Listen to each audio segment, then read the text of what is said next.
અષાઢી બીજની બધાને ખૂબ ખૂબ શુભકામનાઓ.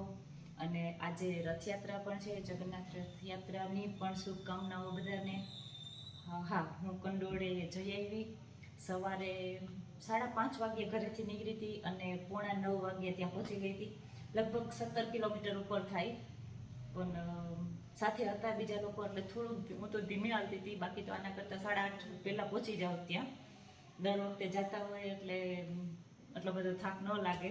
અને માતાજીની ખૂબ દયા છે એટલે ત્યાંથી આવીને હું સીધી સ્કૂલે જ આવી છે. થાક નથી લાગતો, એટલું સારું કહેવાય કે માતાજીની ખૂબ દયા છે. આજ તો બીજ હતી એટલે ત્યાં બહુ ટ્રાફિક હતી, ખૂબ ટ્રાફિક હતી કંડોળા. જેમ જેમ ટાઈમ જતો હતો એમ ટ્રાફિક વધતી હતી. સવારે 9 વાગ્યે તો એટલી બધી હતા માણસો, પણ જેમ 9:30 સુધી થયા તો ફૂલ ટ્રાફિક વધતી જતી હતી.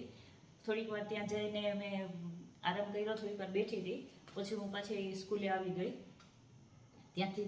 અને હમણાં બસ જો અહીંયાનું કામ પતાવીને 12:30 પહેલાં લગભગ 12:30-1 વાગ્યે ઘરે નીકળી જઈશ પાછી.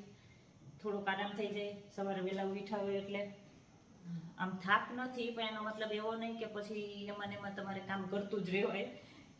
સમય મળે અને જમીને થોડીક વાર આરામ કરી જાવ તો પાછા રેગ્યુલર સાંજે જેમ હોય એ બધું કામકાજ ચાલુ થઈ જાય.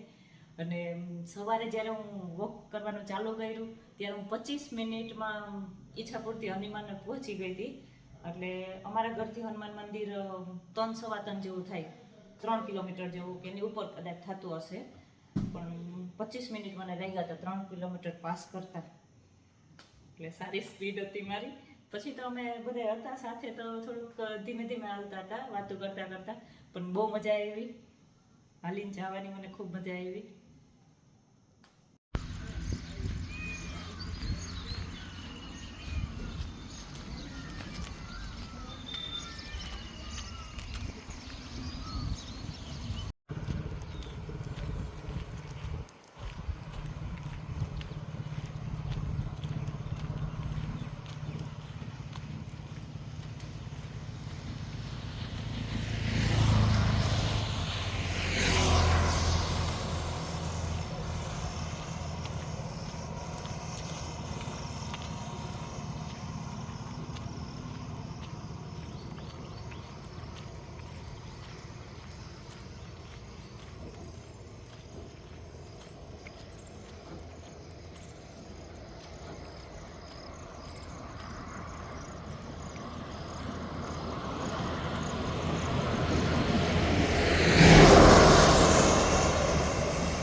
આશા છે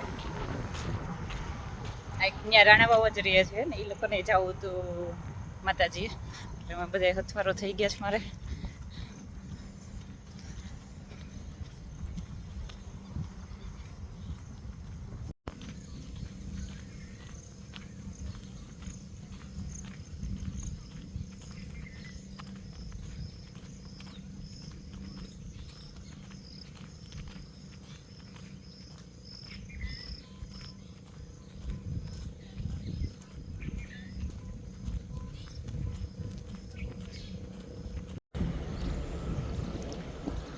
ખંડોળાના પાદરમાં પૂગી આવ્યા ને 8:40 થઈ હજી.